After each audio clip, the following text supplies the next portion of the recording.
What up? What up? What up? Welcome to another edition of Blank Space Podcast. How's everybody doing today? Doing well, doing well. How are you, Joey? This can be. I'm all right. We got any perfect brackets still out there, fellas? Oh I think there's no. two. You think? I saw some headline. Hmm. Interesting. Oh, Tay? yeah, it was awesome. So again, favorite time of the year. I'm wearing this bucket hat because there have been some players definitely getting buckets out there. So I had to throw the bucket hat on. And then also just again, faithful to you, Dub, You dub. as well. We didn't make it. We were last, I believe, in the Big Ten, but it's okay. We'll be there next year. All right. So yeah, let's kick into it. So the first thing I have is upset alert. So fellas, I know you've probably seen a few. One that I really have is the first one we'll start is New Mexico over Marquette. That one was huge. New Mexico got the win 75 over 66. They looked really good, made it to the next round, second round 32. And I'm just interested to see how they play. I believe if you scroll down a little bit, Joe, they'll be on the left hand side, I want to say. New Mexico right there versus Yeah. Marquette. Hmm. So yeah, so they are playing Michigan State next. Marquette is a great team, but they're definitely not Michigan State at the two. They are one of my Cinderella teams, so I really do want to see New Mexico, make that next round, but it's gonna be tough. So tune in tonight, 5:40 p.m. Pacific time, and we'll see how that plays out. The next upset I have was crazy one. I think probably one of the biggest is the Clemson. So Clemson versus McNeese. Where are Um, they at? They're right. Yeah, right yeah, I here. think they're at yeah, exactly. I picked them.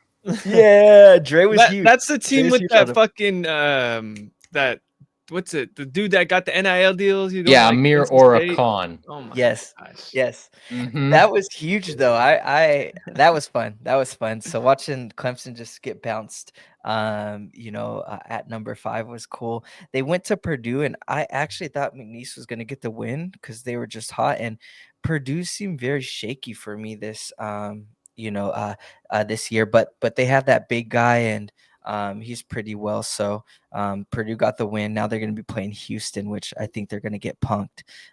Houston's going to punk them. So that was very interesting. Another one too, I believe is going to be on your left hand side is that Memphis versus Colorado. So 70 versus at 78. And Colorado State, they've been playing really well. I believe even in their championship game, they played very well in their conference championship game. Um, Beating Memphis is huge, and I want to shout out some players on Colorado's team. Kyan Evans and Neat Clifford, top stars playing. Neat Clifford, like I swear I'm watching Kyle Kuzma play. It's crazy. Like he looks just like Kyle Kuzma, plays just like it. But it's fun. Shout out to Colorado State. We'll get into them a little bit, into the segment. And then another huge one as well is Kansas losing to Arkansas. That's also one of my favorite teams to watch right now. It was a little bit down, Joe. If you scroll down just a little bit, right there. Hmm. Oh, oh Mhm. yeah. John Calipari's team, right? Yep. Yes. Yeah. So yeah, 72 to 79 in the first round, really close game. Just again, very, very well coached, like you said, by Calipari. And they just have great guard play. And what people forget, and again, we'll touch there again, is Arkansas has great defense. So I think a lot of people kind of overlook that, and that's actually top of their game. But yeah, they beat Kansas, then went to play St. John's. We'll get into that game as well too. That was probably one of my favorite games to watch, so we'll get into that. So with that being said, yeah, let's go into that's everything for the upsets. Let's go into the round 32, which is the second round. So we had Auburn moving past the red hot Creighton. They Mhm. got the win at 82 and 70. Creighton was rocking with them. I was very, very scared for Auburn. I have them going to the Final Four. I was like, please do not. But Auburn kind of worries me. They worry me at that number 1 seed. But Creighton had they had a great run, beat Louisville, and if you watch them the whole season, like they just played their ass off. So Mm-hmm. it was a fun team to watch, and definitely gave Auburn a run for their money. Next one is Michigan surprised me too for going into that. So Michigan, they were struggling with UC San Diego, and I was like, oh, they're about to get beat by Texas A&M. Like Texas A&M has a very strong defensive presence as well. And they could definitely score in the paint, but Michigan controlled that game. They smacked him 91-79. They also have that big dude, big white boy in the paint, and he wreaks havoc. So I think this is going to be very interesting. Michigan's physicality really does worry me with Auburn, as they're kind of shaky, and if Auburn does not shoot well, they're going to be in some trouble. So that's one to really watch out for in that Sweet 16. Mm-hmm. Next one was earlier this morning. Again, had me shaking in my boots. Oh, I think I know where you're going with this one. Florida. Yeah, man. That was dude. where they at? Did you watch that one? I didn't watch Clayton's it. a dog, bro. Yeah. I got updates on my phone. I was like, all right, I'm gonna tune in. But I got there with like 9 seconds left, so it was pretty much over. Yeah, good game. I tapped in at the second half too. I didn't get to watch too much of the first, and I was like, oh my god. UConn's about to break my bracket. And I think, if I'm not mistaken, Dre, you shouted out UConn too last week. So I'm like, I'm gonna have to go on this podcast. Dre's about to give me all the work on UConn, and it's gonna No. See, I actually had Oklahoma rooting for moving past UConn. UConn. Oh, was that you, first Joe? round. Okay, Yeah, sorry. just because of Dan Hurley's ugly ass. Yeah, so UConn surprised me, but at they do really great job at setting screens. So at the very last half of the game, they were setting screens, and Florida was exposed on their defense. They didn't know how to play over top on the screens and switch, and just looking at each other after they would hit the three, and that's not good. That I have not seen that in Florida all season, so that was interesting. Also, Florida, again, that guard, you pointed him out, Dre, is crazy. He's actually going to be in one of the players to watch, but Walter Clayton Jr., man, he hits those daggers. He is solid, great guard play, and he is the reason they won. So shout out to him. Shout out to Florida to getting past this game. That's very, very huge. Mm-hmm. Next one we'll talk about my Cinderella team, Drake. So if you scroll down just a little bit, Drake has one of the reasons I had Drake going far is, again, people sleep on their defense. I think throughout the season, and let me make sure. Yeah, Drake has only allowed they're second in defensive leaders in the whole NCAA. They've allowed only 58 points for opposing teams, which is why I thought they were gonna make it, to that next round and really far. And Texas A&M is not a defense or offensive team at all. They're mainly defense in the paint. But Texas Tech. Texas Tech. Yeah, the Red Raiders. But hey, they did their thing. They beat Drake. They gonna get to Arkansas, which I think they're gonna have some troubles. But shout out to them. Next game I have to highlight as well is, did you guys see that Houston versus Gonzaga game yesterday? Yeah. So can somebody answer me a question though? What's Calipari's first year over here in Arkansas? Yeah. Well, he wasn't even doing this with the last 5 years Kentucky teams. Yes. So we'll get there. And he's about to move past this next round, like you just alluded to, pretty much. Man, maybe Texas Tech shocks him, but definitely, yeah. Let's talk about that real quick. So next I have Arkansas versus St. John. So let's just get through Houston Gonzaga, and then we'll go right there, Dre. So, Houston at Gonzaga, very close game. I felt like Gonzaga kept it very close. They didn't play well in the first half, but the second half, I actually think they beat Houston. They played a lot better.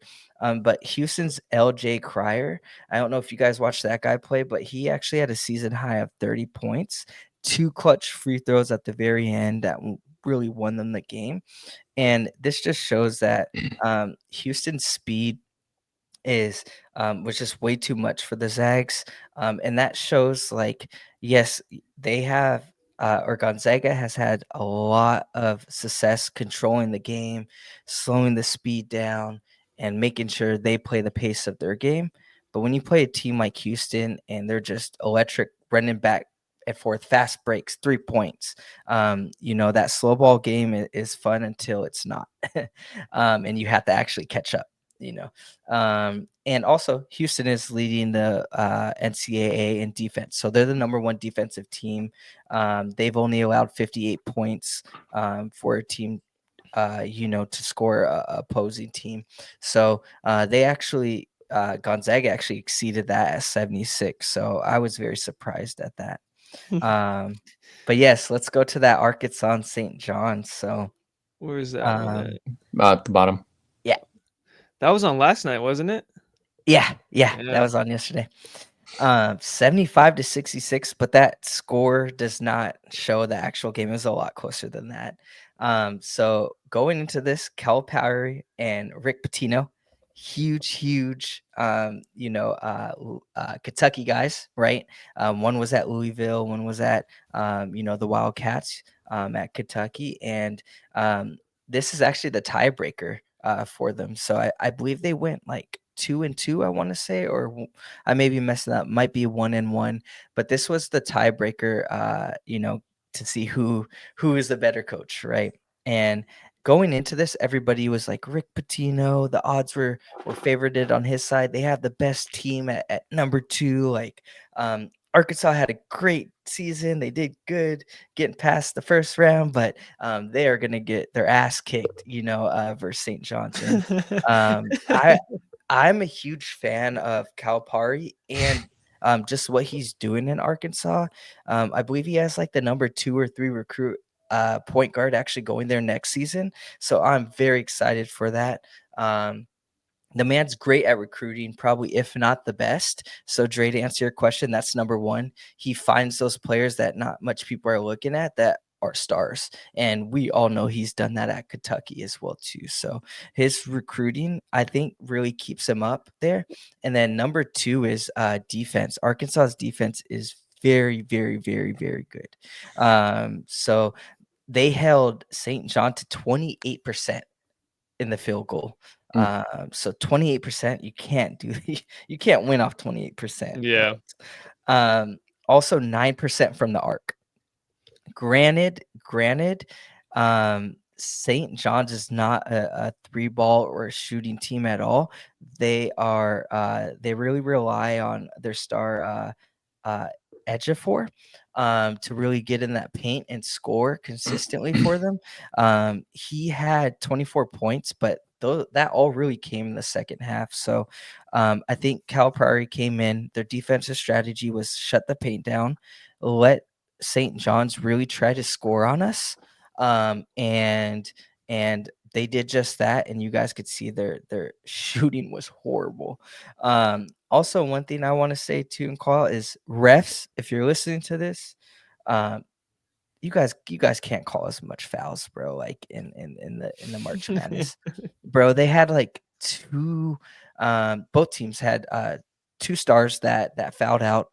And there was a point to where everybody was like, what the hell? Like, just knick-knack fouls. Like, okay, if someone's getting clothesline, call that foul. But in a March Madness like environment like this, if it's a little foul, you just got to let them play. And that was just horrible. Both teams had horrible calls on fouls.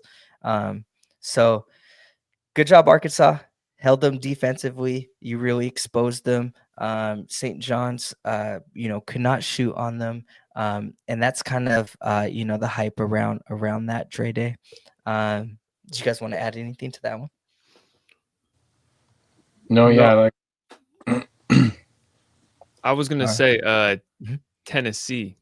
I want some updates Oh, on Tennessee. yeah. So Tennessee was good too. I feel like Tennessee is also a very, very good defensive team.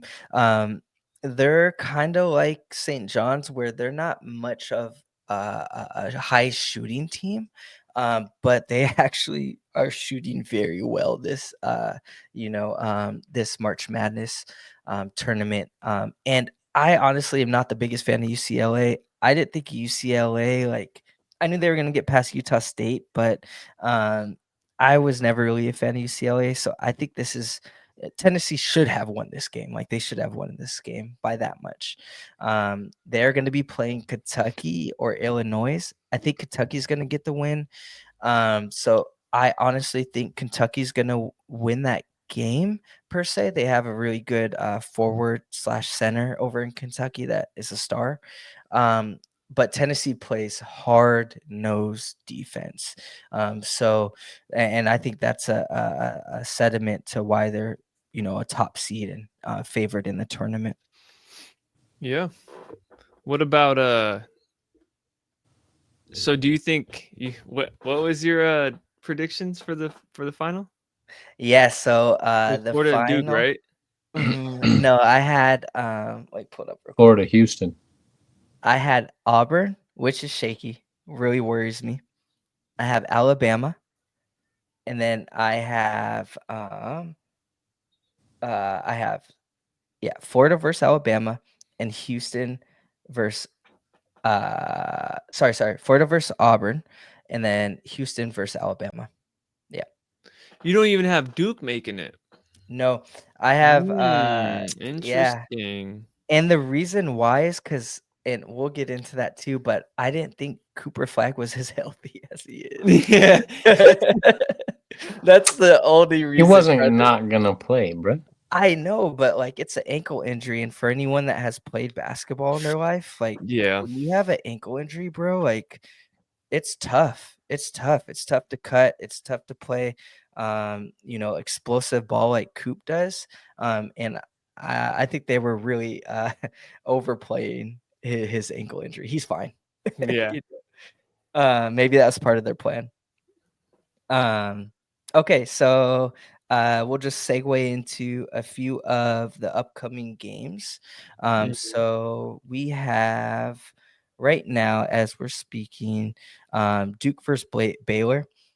Duke is killing them 79-58 right now. So Duke's gonna advance. We have Illinois and Kentucky coming up. I think Kentucky's gonna win that game. Then we have St. Mary's at Alabama. Alabama is going to smoke them like a Newport. This one is where it gets interesting, though, fellas. We have Colorado State and we have Maryland. We have a 12 and a 4. I really think Colorado State. I really think they're going to beat Maryland, but it's going to come down close. So that's going to be a true interesting game. Maryland has Angel Reese's brother. I don't know if you guys know. He's a forward. He's almost like 7 foot tall. And he's just a dog. He gets double doubles, just eats them all day. So it's gonna come up to him. And then those two players that I shouted out earlier on Colorado's end. So it'll be interesting. I think that's going to be an interesting game. But however, you could see the winner of that. You could see who they're going to play. So yeah, it was a good tournament. It's a good for you tournament. boys, but yeah, fun's coming to an end pretty soon. Yes. I mean, that's kind of what it looks like it's shaping out to be, Yeah. I'll say I have Duke winning, but that's about the only thing going for me. My bracket is shot. In a pool of like 20 people, I'm like 15th, 18th. Not good. Brother, we're all there. We're all with you. Okay, so Colorado State at Maryland. Then we have Ole Miss at Iowa. Playing today. New Mexico at Michigan. We kind of talked a little bit about that. Oregon at Arizona, and then UConn at and that's it. That's it.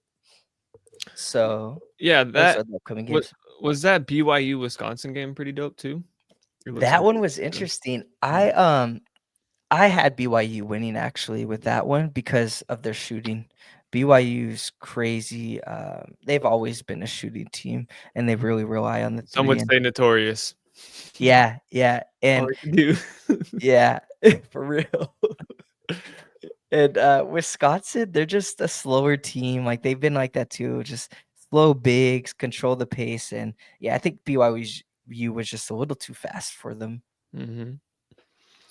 Um, all right, so that brings me to teams to watch, and then we'll wrap it up with some players to watch. So, teams to watch again: University of New Mexico. Watch for them, but again, they have a tough bracket. Again, or yeah, so they actually have an easier bracket, I want to say. So if they could beat Michigan and go to that next round, they have an easier path than per se a Colorado State. But I think they're going to struggle against Michigan tonight. Arkansas, watch out for Arkansas. If I could go to my bracket and redo it, I would probably put them in the Final Four. Or at least the Elite Eight. And then we have Duke playing well. Coop Flag looks great. We talked upon that. His ankle is fine. They were just overhyping it, I think, to have people kind of change their defensive strategies. And then, yeah, so those are the main teams to really watch out for. Did you guys have any teams you're interested in watching? You guys are big Duke fans. No. Not a big Duke fan. I just think that they're gonna win it this year. Nope. Somebody's alarm is going off. No, I Houston. That's pretty much. Yeah, Yes. so I I'm love rocking with Houston. I like that. And then that's about Kentucky's interesting. Tennessee's pretty interesting. I like them. Yeah. Actually, But yeah, I think Arkansas. I'm rocking with you on that Arkansas. Uh-huh. Joey, mini Luca's on Illinois, so I think that Yes. they might take it. Yeah. That's a Oh, good call. bro. Kasperius Jakukius or something his name is. Word. Sorry, he butchered your name. But it's all right. definitely butchered your name. But he might take him there. And then they might take Tennessee down because Tennessee's not that strong. Yeah, it'll be interesting. That will be an interesting one. That's why I had Kentucky in my Final Four, but we'll see how it plays out. I'm talking against Kentucky right now, but yeah, I had Kentucky in my Final Four in my bracket. Yeah. Nice. Yeah. All right, players to watch. Coop Flag eating it up. He's just dunking on folks, like scoring, just having it his way. He's in his bag, getting buckets. Next, we have Walter Clayton Jr. We talked about him as well. Dre brought him up. Hit that dagger in the UConn game. Really won it for them, and he's just very tough to guard. So watch out for him. LJ Cryer brought him up as well too for Houston. He just pushes the pace and crazy 3-point shooter. He's weird. He's not like as athletic. He kind of reminds me of like a Kyle Lowry when he's playing. Like you're not gonna play much D on him, so he's always open and he'll hit that three on you. But he's a little bit quicker than Kyle Lowry. And then you got Mark Sears from Alabama. Huge, just kind of reminds me of like a Cunningham, Cade, like a Cade Cunningham. Really fast guard, pushes the pace, mainly a shooter from the three, will shoot it on you, do it to you. Next is Julian Reese. We kind of brought him up as well too. Angel Reese's brother. He last game scored 18 points, 9 boards. Again, close to a double-double. Just eats him up like a Happy Meal. Solid big man out of Maryland. And then the last is, we got a boogie, Boogie Flan. So Boogie Flan out of Arkansas, one of their guards. He's out of the Bronx, so he's got that scrap. He's got that dog in him. Beat his team he watched growing up over in St. John's his whole life, and really brings that electricity play to the game. So, and he's a true freshman, guys. He's a freshman. So really fun guard to watch as well.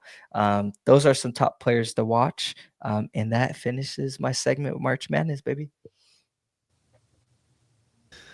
I love Beautiful it. stuff. Beautiful stuff. Yes. I know Very Goody in played. depth.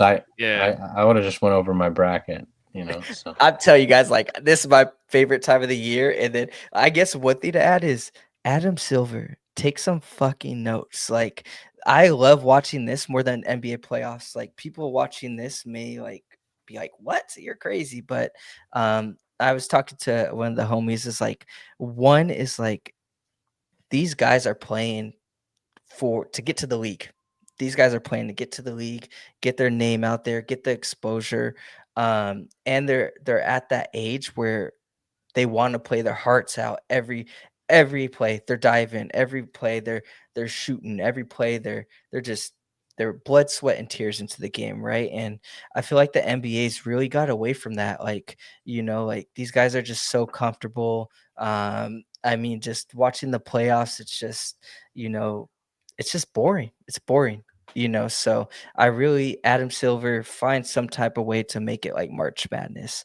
That is the last thing I gotta add. But yes, my favorite time of the year. I mean, I could touch on that real quick. Like, at the very least, shit, you could do something for the G League, or like something very similar for the G League. But I think the issue at hand there is you got a mixture of draft picks from overseas. Like, people don't know any of these guys, and when you can't attach a school to it, and these guys aren't young, like you said, those guys in the G League are still striving to make the NBA though. So Yes. if they're in a little tournament action and they come up clutch and they're scoring 20 points a game, Yes. they might belong in the NBA in a role. So Yes. I mean, I like it that. would still do something, but I don't know if you get viewership, but it would still, I don't know. I feel like it would still like kind of give you a better idea of who's really good and can play team ball. Like, there's probably guys in the G League that are scoring 30 and can provide a spark if they make it in, but are they actually like a full, like maybe like a Cam Reddish, Is he a 100%. good ball player though? No, he's just a good hooper. He can just Yes. shoot. He can, he can dunk. Yeah. I like that. Cam Reddish is the best one-on-one player in the NBA. That's what he said. Let him know, Joe. But What we got one-on-one does next? win you games. Who says, you or him? Says me. You can watch him cook anybody one-on-one. Ask Anthony Edwards too. Anthony Edwards will tell you the same damn thing. I think I seen that when he was in like college and he said that. Yep. I seen that. Moving right along. All right, now we got Dre's MLB bold prediction. Oh God bless. Way too early bold predictions, but yeah. Take it away, brother. You got the solo layout. All right, guys. So yeah, I was going to give you my way too early, MVP, Cy Young, Rookie of the Year, and World Series candidates. So I'm going to start with the American League Cy Young, and you guys are going to hate me, I think, a little bit if you keep watching the streams here, but I went with Logan Gilbert.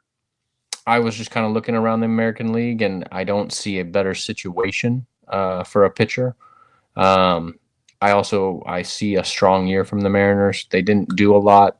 Again, we're mad at ownership as fans, yada, yada, yada. I still think they're going to do good. I love what they're doing. I like the core that they do have, and I love the pitching. So to start with that pitching, it's Logan Gilbert, and I think if he hits above 15 wins, the rest of his numbers are going to speak for themselves. And I think, if we take the division, we're a good team, like I'm alluding to. I think he gets the nod for the Cy Young. So that's that. For National League, I went with the young gun, Paul Skeens. As long as they don't limit his innings none and they just let that boy just go out there and pitch. I personally, like in my life, I don't think I've ever seen anybody make it look so easy. And he's a big boy too. Like, so it just it's effortless, and he has too much swag, too much aura on the field for a pitcher. I mean, it's gross. His card just sold for $1.1 million. The rookie debut patch. I don't know. You guys aren't on screen, but did you guys see that? Did you? I didn't. That's crazy. Yeah. 1.1 million. 1.1 million. It got graded a 10. It's a 1 out of 1 debut patch. It's like the big thing that Topps does each year right now. Yeah, I mean he's not on a good team even. So again, same thing. If he can hit around 15 wins, the rest of his numbers will speak for itself, and he definitely would deserve it. There's a guy that obviously is going to get in the way here, coming with the other award that I'm going to go into. But at the same time, I think they're going to limit this potential guy's innings because of his prior injury, Mr. Shohei Ohtani. So, anyways, to go for MVP for the American League, I went with Julio Rodriguez. I mean, he's in year 3 or 4 now.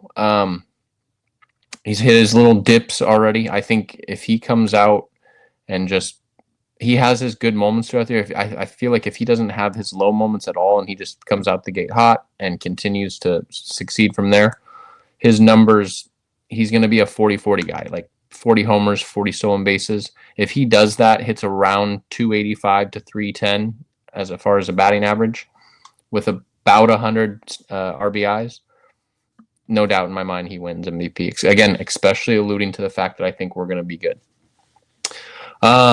And Aaron Judge obviously plays the biggest factor into that right there, but I have a bold prediction there. I don't think he stays healthy. I think Aaron gets hurt this year. So that's that. And then we'll move to the National League for MVP, and I went with Elly De La Cruz. Again, a guy that I think could maybe not touch 40 homers quite yet this year, but in his career, sure.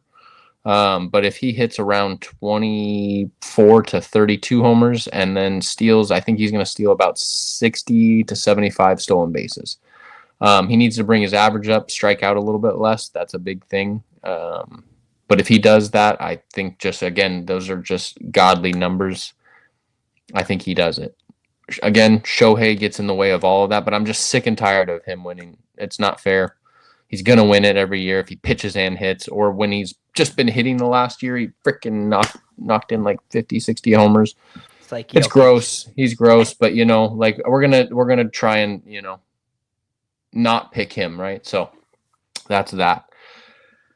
Let's see here. So that's MVP, Cy Young. We're going to go to Rookie of the Year for the AL. I went with the Martian, Jason Dominguez. You guys have heard me bring up his name before. Like I alluded to, I think Aaron Judge gets hurt. Aaron Judge plays the outfield. The Yankees got rid of Alex Verdugo. Let's see. Juan Carlos Stanton is hurt coming into the year. So Jason Dominguez, he has full opportunity for playing time, and I think that will even open up even more if Judge gets hurt.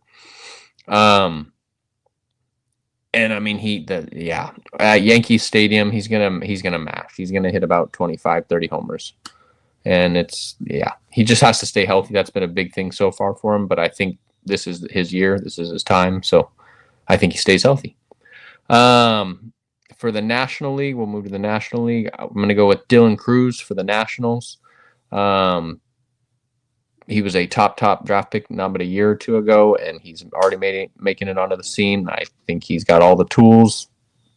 Definitely should see him succeed. There's a couple other candidates in the National League that can compete, though. I just went with Cruz myself. And then World Series, not too bold here. For one side on the National League, I went with the Dodgers. Hard. They're freaking ridiculous. Couldn't really think of anybody else. There's some dark horses. There's some people, teams that I like, but Dodgers going to get there. And then with the AL, I went with the Mariners. Ugly me, If I had to go ahead and pick a team not named the Mariners in the AL, it's definitely going to be the Boston Red Sox. So I would think Red Sox versus the Dodgers in the World Series, but my heart wants Seattle versus Dodgers in the World Series. Shocking. But it's not a pipe dream because they do have the best pitching staff in all of baseball, maybe outside of the Dodgers. So it's when you have that, you have a superstar in Julio. I think Cal Raleigh's a superstar. Like you have pieces, so it's definitely not outside of the realm of possibility. It's not. I'm not, just being a homer there. Like I'll go put money on it, and my money would be well spent even if we don't win. So nice. I'm excited. You know me, I'm not tapped in too much into the MLB, but you're getting me excited about that Martian guy. So like, I really want to go in and watch that guy and see how he does, and see the hype. And then also you talked about, Julio. It's like he was great. He's great the first season, and then that slope. Like, what caused him to slope in your eyes, Dre? And how do you think he bounces back from that? The issue at hand is like, yeah, even with the slope, like you allude to, he had like a month or two of like not the greatest baseball, but like he plays every day, so he still gets stats, yada yada yada. And then he had a couple months of great baseball. So it's just the young aspect. Like he's our superstar. We paid him a bunch of money, so you just expect him to be like Aaron Judge every year, be like Mike Trout every year. He's close, but there's some growing pains still there. He's not fully developed, but I think now, like maturing wise, honestly, if he doesn't do what I talked about, you're not mad. You're not like, oh, he's not what we think he is, but you definitely start to like, okay, maybe he's not like full blown, like he's a really good player, but he's not like, a full blown superstar of the MLB like we all thought he might be. That could start to creep in if he doesn't have like a better year this year than he's priorly had the last 2 or 3. That's fair. But and that's what I'm saying. I don't think that happens. I think we have a good little team around him. I think he likes the people in the clubhouse, which all of that little stuff matters. And I think we got a new manager, Dan Wilson, and the whole clubhouse seems to love him. I don't know that they loved their old manager, so Is that could Dan play Wilson, a big role. Former catcher, right? Mm-hmm. Yeah. That's my era, baby. That's my era, baby. But no, yeah, I don't disagree with you. Like Julio, he needs to definitely step it up and like be the face of the franchise, be the guy, and he has done that either like in many roles. That's what you have to understand. So he had that rookie year that was ridiculous, and then I might be getting mixed up. I don't know if there's been 2 years since or just one in between, and this will be the next one, but he still had like pretty much identical numbers, like maybe a little less in certain aspects, a little bit more even. But he just didn't build upon it. And so it's like, oh, he's not like this guy. They want to see you build upon it. Like that's what I'm alluding to with Ellie De La Cruz. Even if he hits 25 homers, steals 50, 60 bags, but leads the league in strikeouts again, people are going to have, mixed feelings about him. Some people are like, oh, he's 6'7", he runs so fast, it's crazy. He's crazy, but 3 years in and you're not getting over the hump with like the one thing that you suck and struggle at, it's a problem. I love it. Good stuff, Dre. Good stuff. You got any other sir. bold predictions? No, like I said, there's some dark horses and stuff, but I just wanted to get straight to the point. What going forward, we'll move into like dark horses and other like things about MLB, but that was just a quick little take. Let's go, Mariners, get your shit together. Let us know in the comments below if you guys have any bold predictions as well. Moving right along, we got NBA playoffs. Ooh. Let's see. Little playoffs start in like what, 2 weeks? Or we got like a couple games left here, maybe like a week left of games, week and a half left of games, and then we get right into the NBA playoffs. And looking at the standings right now, we're going to start in the East. Does anything stand out to you guys? Like, is anything surprising? What would you say is the biggest surprise coming out of the East so far this year? Real quick, may I ask? Sorry. Yep. So I see the way it's kind of like breaking it down. So is it the top 6 teams get in no matter what, and then 7 through 10 is the play-in tournament? Yes. I think. Okay. Yeah. Yes. Yeah. Don't 7 through 8. Yeah. So 7 plays 10, 8 plays 9. Okay, well, I'm gonna tell you right here before we even go forward. Sorry, just a little animosity here. No fucking team that's 29 and 41 should be even remotely playing for a playoff position. Wait until we get to the West. You can keep that smoke later. But I'll start by saying the biggest surprise for me this year is the Philadelphia 76ers. Now, it really shouldn't be surprising. It should almost be like a I told you so type of shit. Like you have Embiid, who when he's playing as a monster. I've even said to my homies like, "Yo, he's the most dominant player since Shaq when he's healthy." 'Cause the dude averaged like 37 points in 1 year. You know, for like sure. he really is that dominant when he's healthy. But that's the issue. He's never really fully healthy. And then you bring in Paul George, like kind of like asking for it. And then God bless Tyrese Maxey. Man, he's just there. Yeah, it's tough. And Didn't he get hurt for a little too, though? yeah, At so beginning they of season. shut down Paul George, they shut down Embiid essentially, and it's rough. What do you do if you're Philly, do you think? I feel like you kind of just have to maybe move on from everybody, build around Maxey. Yeah, I would say, yeah. I mean, I agree, Joe. I think they got to dump everybody, dude. Like, and I mean, Maxi's the youngest. He's a great point guard, and he showed that he can lead the team. Yeah, I think they dump everybody, and it's funny. Midway through the season, like I think this week they were talking about like trading Paul George, and I was like, oh man, it's that nasty where you guys can't even wait till the end of the season to talk about that. Like they want him out like now, which is crazy. Ouch. So Just real yeah, quick on Paul George too. His contract's gonna turn into like one of those Bradley Beal contracts. This Russell Westbrook gonna be so hard to get off, and it's yeah. I don't know. They're in a tough position, but my bad. What were you saying?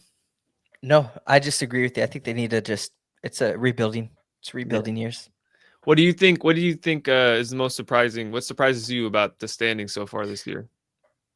Man, Cleveland, bro. Like Cleveland just surprises me, dude. Like 14 losses only in the season is nuts. Yeah. However, they lost to who'd they lose to this week? Well, they were on Detroit?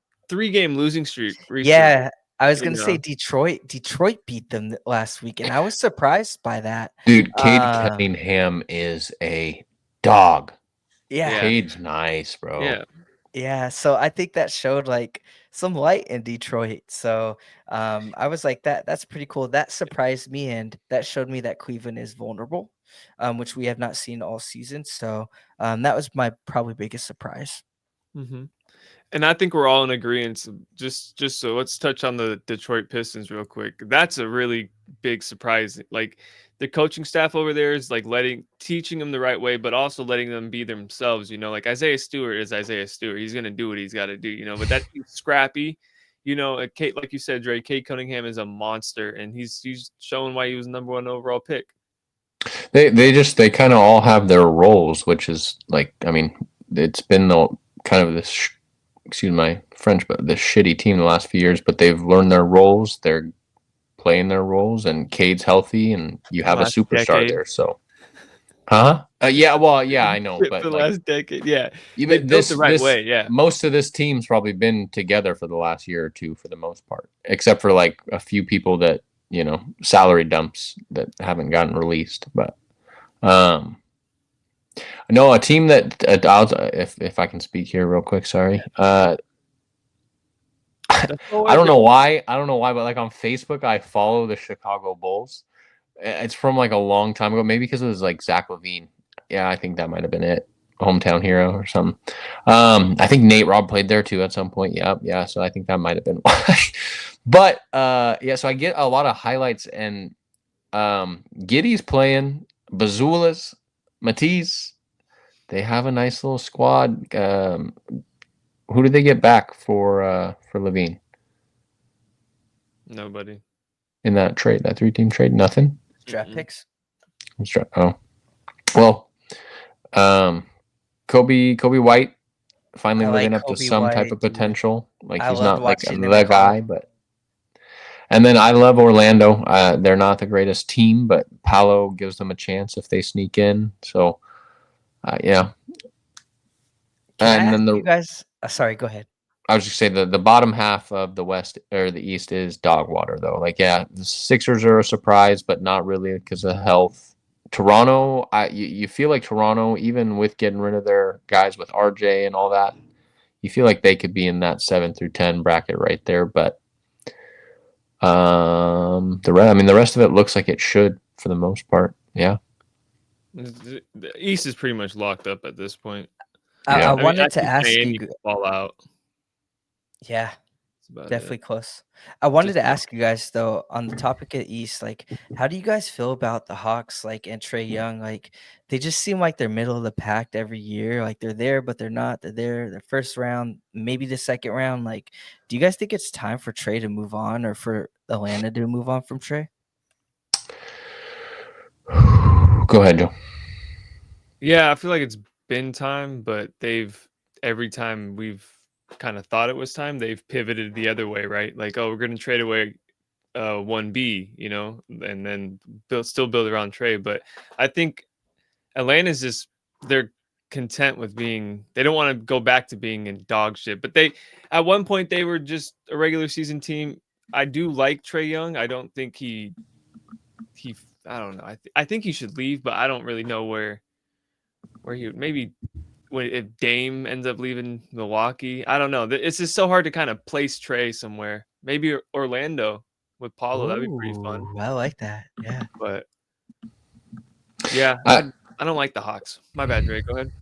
No, and I was just going to say yes and no. Like, yes, because if he wants to potentially leave, team up with somebody and actually possibly win something somewhere, sure. Because, yeah, their little run of actually being like a really solid team, being good in the standings might be done. But I like at the same time, no, because he can he's still young enough to spearhead this, upcoming group. He's one of the top playmakers, if not the best playmaker in the league right now as far as assists, and getting the ball around to his teammates. So that's going to help the development of Ricochet. If Dyson Daniels is more than just a supreme defender, that's going to help his development. And so, I mean, you almost have to keep him in that regard and just see if those three plus maybe, if you can do a little some get a big man outside of like, Capella and Kongu. If you actually get like a, compelling big man that can score and play defense. But nice. Yeah. Yeah, I like that. I just always ask because I hate watching stars just waste their years, dude. Like, just when you could see them do a lot better on another team. So yeah, I wanted to ask that question. What did they do? All right, what we got next, Joe? The West. Yeah, let's move on down to the West, and boy, oh boy, is it different. Gosh, it is. Oh, it's close. It's very close, man. The Lakers been struggling, but lost last night to the Bulls. They got LeBron back, Rui back, so I want them to low-key finish 4, but we'll get into that later. All right, guys, looking at these standings, you guys go first. What stands out the most to you, and what is kind of like a surprise? Trey Day, I'll let you go. Well, to no surprise, Dallas, just due to the sheer fact of injuries, but that's sick that they're still a way better record team than half the East. Portland, same thing. Like that doesn't scream out in the wild, wild west too, playing most of your games out there. That doesn't scream, bottom of the barrel unit anymore. I think they might have a little something with Klingon and Scoot and Sharp and all of them. So good for them. San Antonio will be up there next year. Don't worry about that. And Phoenix is done even with that record. Good for them for possibly making it into the play-in though, because Dallas isn't going to take them over. They might have to watch out for Portland, like I just said. Sacramento shook their team up too much, and Sabonis is getting older. They could probably look like that for the next 5 years, but I don't think they're going to make any more noise, like actual noise. And then the rest of it looks the part. It's just nuts how close it is. And the Clippers surprised me, actually. Excuse me. Because Kawhi isn't playing, right? He's playing. He is? Who knows? He is. Who knows? Like back-to-backs and shit. But James Harden is doing pretty good, though. Yeah. And I guess they have Norman Powell, James Harden. Okay. So, I mean, but still, that's a little surprising. Mm-hmm. Yeah, my end, like, kind of like you, Joe. Like, I want to see, the Lakers kind of get back on the track. What they've been doing. I think they're losing, 2-game losing streak. So I kind of want to see them get back. If everything was locked in now, they'd be playing Memphis.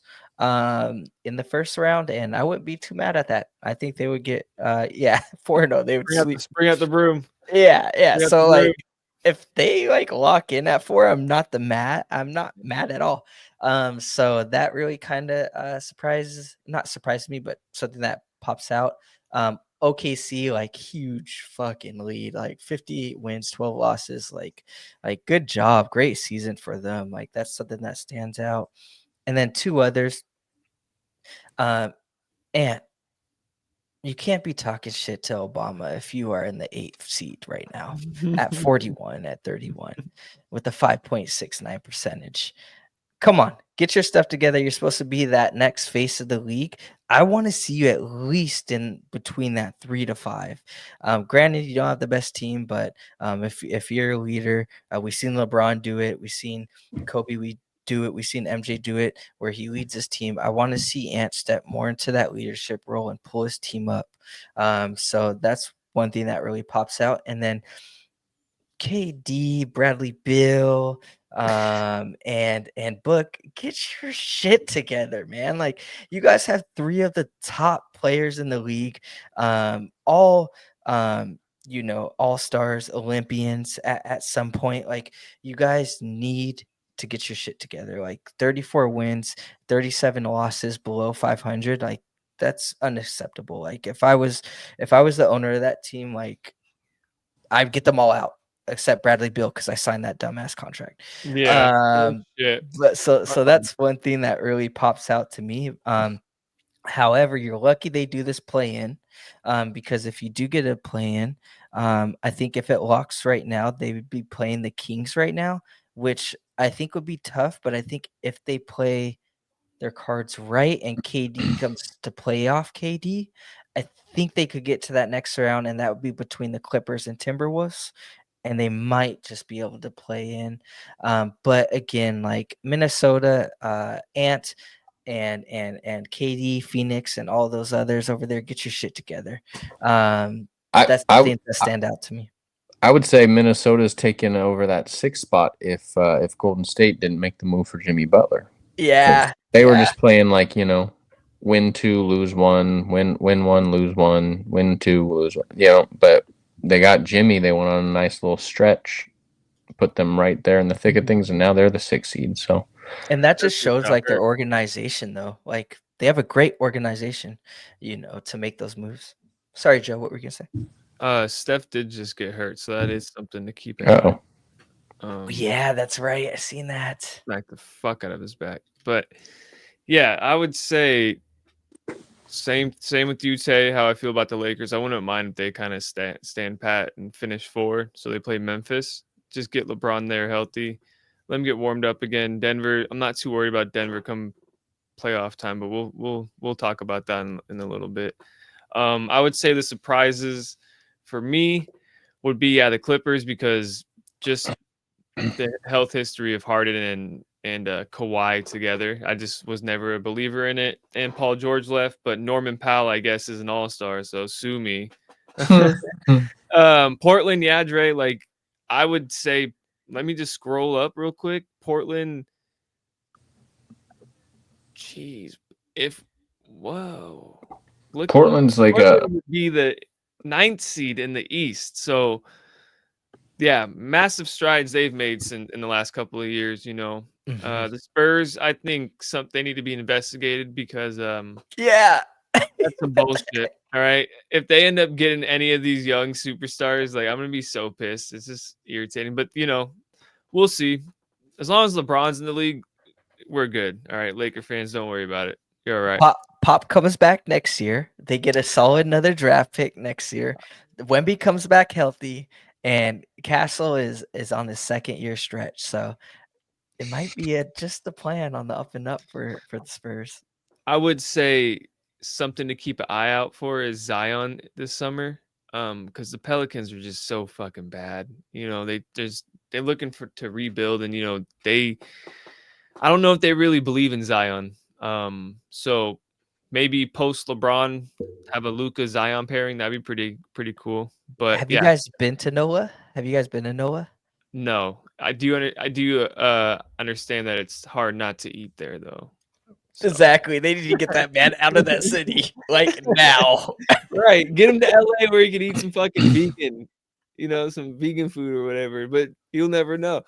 Or maybe he goes and pairs it with Ant in Minnesota. Like Ant needs to get some help. But also, Anthony Edwards is still like not there, I would say, as far as like Cap. This goes to show that Cap played a real big part in the team's For success. sure. And like maybe we were over like trying to push. We do it all the time with the UFC prospects. We just try to push these. As soon as we see them get to playoffs, oh, look at the performances and stuff. We try to push them to the face of the league type of stuff. And Ant even said he doesn't want to be face of the league.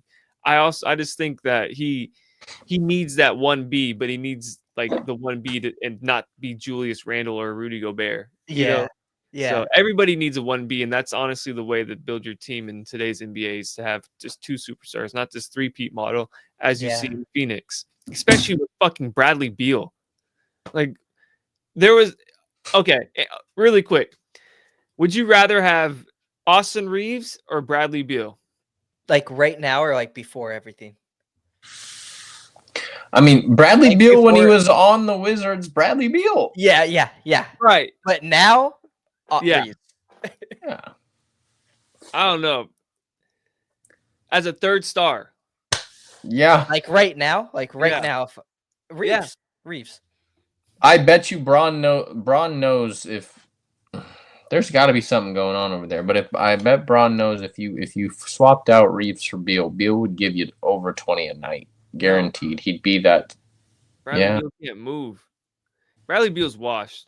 Maybe not with Luka there now, but with the way they had their team constructed priorly, I think he would have been.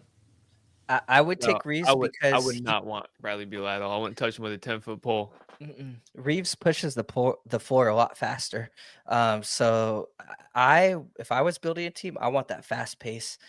Bill used to do that, but like he's just like you said, Joe, he's a little washed, and he relies a lot on his 3-point. And if he's not scoring or he's off, oh man, it's gonna be a rough night, brother. Yeah.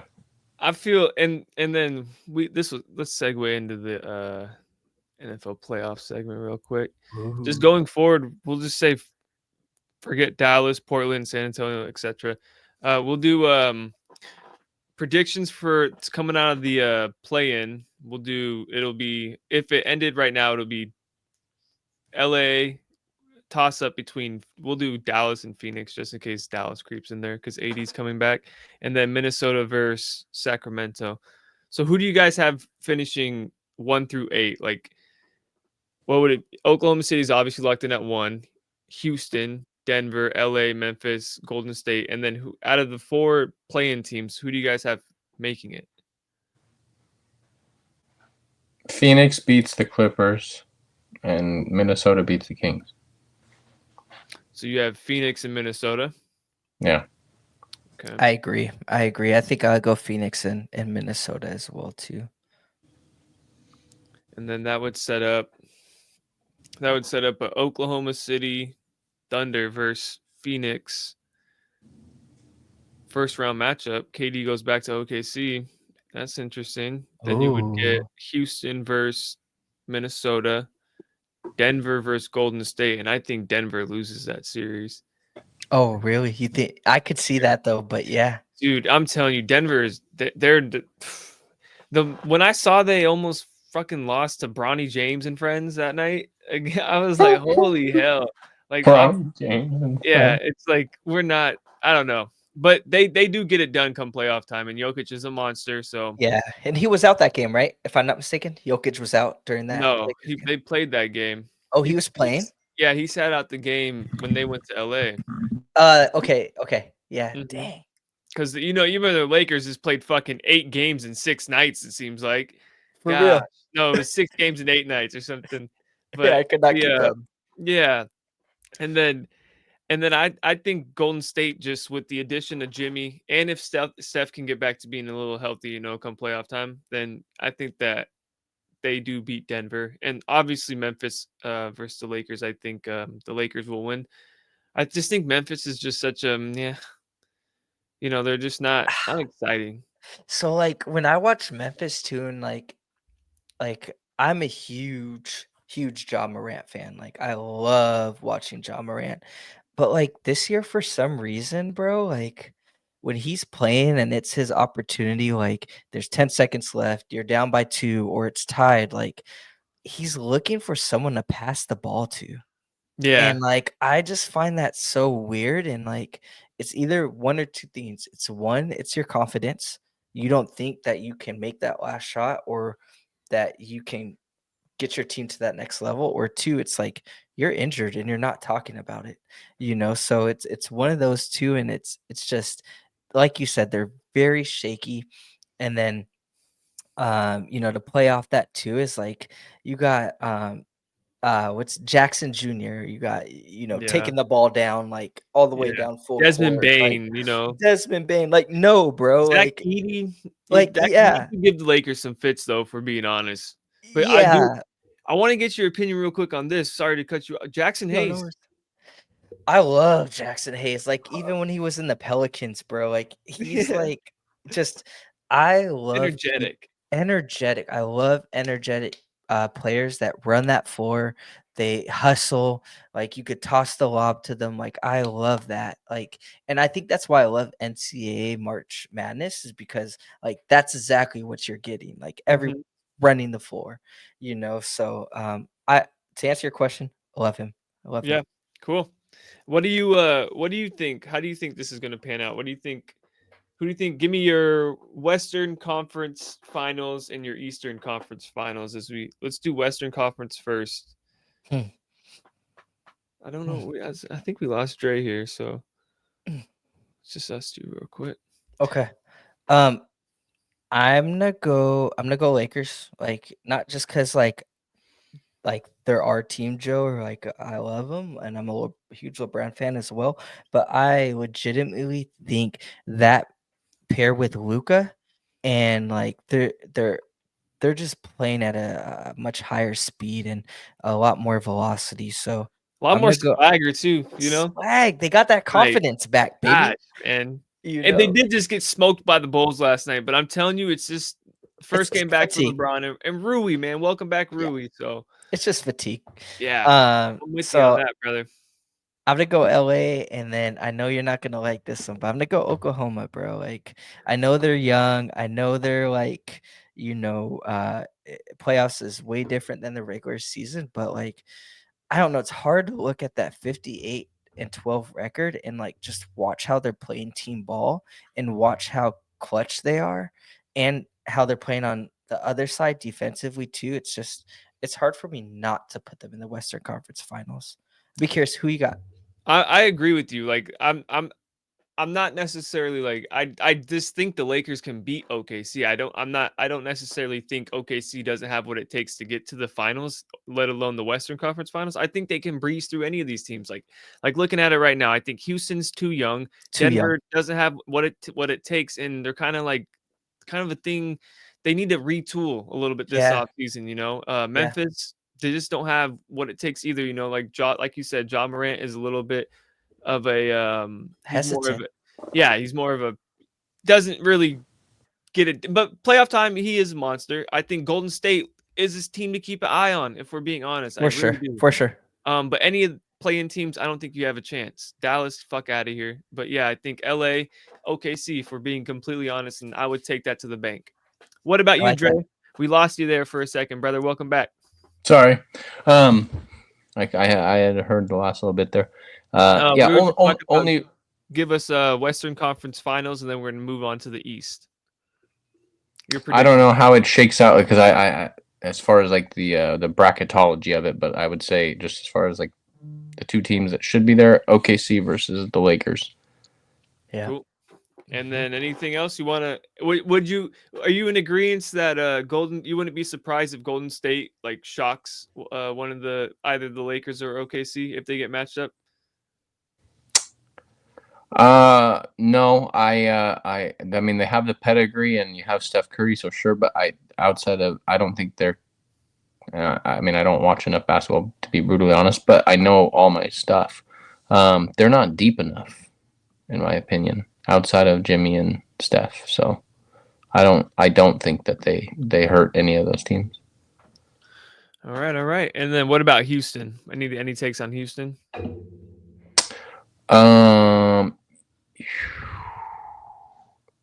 Houston is what OKC was about 2 or 3 years ago, so they are very surprising. But they'll probably their inexperience is going to get to them if they have to go against a Lakers team, a Denver team, or a Golden State team. Yeah. Nice. So all three of us said OKC versus the Lakers. LeBronchich versus Aura Shea. Let us know in the comments below what you guys think. Or if we're just completely fucking wrong too. Let us know about everything. We'd love to hear some feedback.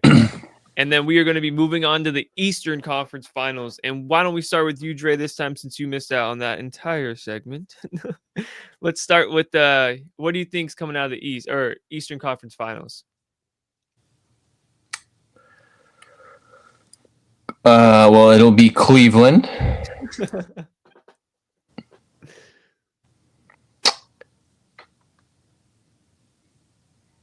And I'm gonna go. No, I'm gonna go. I don't like it, but I think maybe once they get in there, they start to play a little bit different. I'm gonna go Cleveland versus Milwaukee. Nice. You just think that when they get in there, that Dame and Giannis can kind of just go playoff mode and just take over the games. They beat me 4 times type of shit. Correct. Yeah, I'm not mad at it. Not surprised at the Cleveland pick. I mean, it's pretty much playing with house money at that point. Just Cleveland, but Boston. I don't know. What about you, Tay? I got you guys know as well, Cleveland Cavaliers fan this season, like just like OKC, love what they're doing. They just play high velocity ball.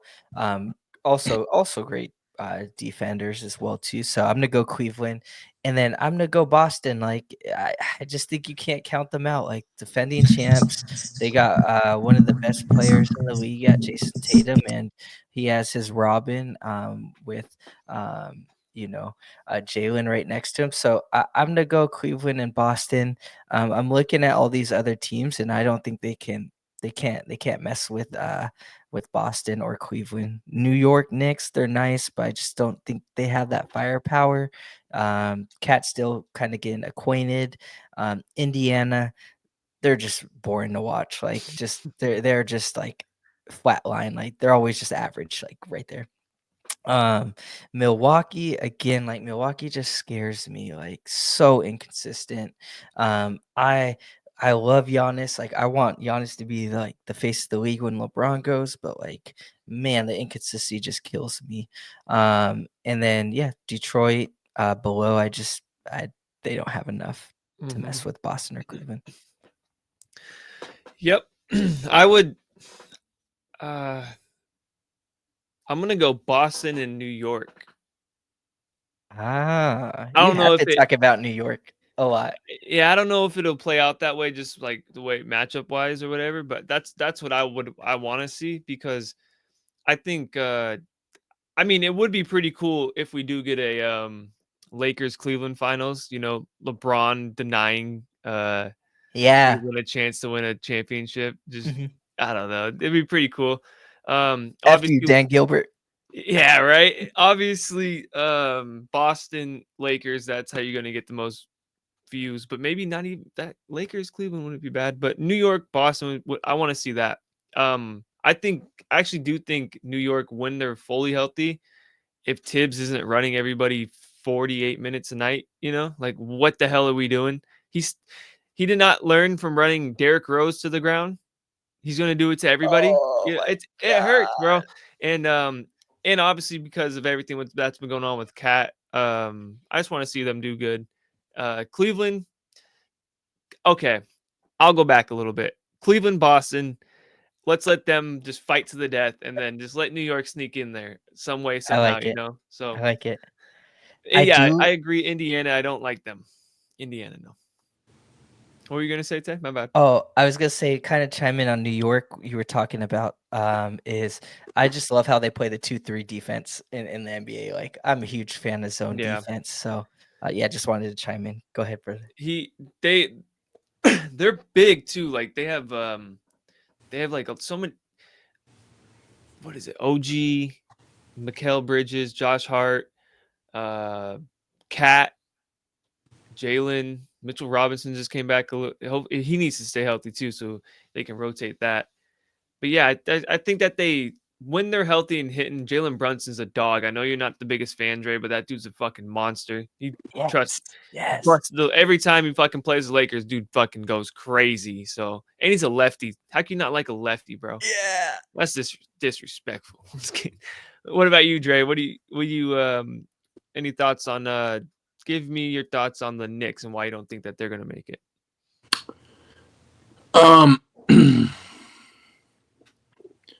They're doing good this year. I feel like, okay, so maybe I feel like it gets to, they play Boston. They may make it. It's tough, right? That 1, 2, 3. It's like, ugh. I mean, my thing is like that's where I'm going with it. I don't like what Milwaukee's doing in the regular season right now, but I like if Lillard and Giannis are there, I feel like they're a team that could take down a New York Knicks team. They can take down the Pistons. They can take down those play-ins. They can take down the Pacers for sure. They're going to struggle maybe against Boston or Cleveland, and one of those two teams will be in the Eastern Conference Finals. There's no doubt about that. I don't know that. I don't see Boston going to the finals, and I also don't even see them going to the Eastern Conference Finals. But they're so good that how could you take them out of the Eastern Conference Finals? You know what I mean? No respect on Jason's name is crazy. No, and that's why I'm saying that, but like I went with Cleveland, Milwaukee, because I think it's Cleveland's year. I don't think you're gonna get out of their way. So is it gonna be chalk? Is it gonna be Cleveland versus Boston? It could be. I mean, the East is awful, so the best teams could really show themselves, but yeah. All those other teams, they just don't have enough, or they're too young. They're not ready. New York kind of plays, they have enough, and they're not too young, but they're they're just still that they don't show this pure and utter dominance. I don't know. It is crazy. I want to say is looking from the West to the East, like you said, Dre, is East is just a whole different picture. It is just so shitty. So if I was a player, well, I would be looking to move to the East. All right, fellas. What are we at? We're at an hour and 12. Do we wrap it up and give them a bonus episode tomorrow? I'm low-key busy, sorry. So I can either keep going or just wrap it up. But up to you. All right. Let's do... What else we got here? I think we were just going to touch on free agency, maybe. Trades. Oh, yeah. NFL. Tease the draft. Yeah, we'll do that. We'll tease the draft episode. All right, guys. We're going to wrap it up today. And then we are going to start doing... Next week, we are going to start rolling out our 1 through 10 first round 2025 NFL draft picks. Each of us are going to give our 1 through 10 selections, and then or maybe a little bit of reason on why we think they're going to do that. And then join us live NFL draft night for a live watch party. Sorry, guys. Just announced it right now. The fellas didn't even know. Oh, we're gonna do our first YouTube live on NFL draft for the first round. I'm so excited for that. Make it. Yep. I'm so excited for that. Dre, you might have to clock in after you get home, but no worries, brother. We'll figure it out. No, listen. As long as it's not my week to close, brother, I will be home by about 5 o'clock on the dot. It starts at that thing. I know it starts at 4:30, 5:30, somewhere in there. The first pick won't get paid until 6 p.m. So yeah, we're good. Yeah, guys. So if you guys want to come join us for that night for the draft, yeah, it's gonna be a good time. We're gonna probably what is that? It's just a month from now, right? Yeah. So April. Yeah. So the next following 3 episodes, we're gonna do 10 selections each, and that'll wrap up on draft night. So thank you guys as always. Anything you guys want to say to the fans, Dre? No. Have a good week. Enjoy work. enjoy life, but enjoy sports at the house Yes. with us. Yes. Like, subscribe, give us some love, y'all. And thank you guys for tuning in. For the watchers that are watching us, appreciate you guys. All right, guys. Have a good week. See you next time. Peace. Peace.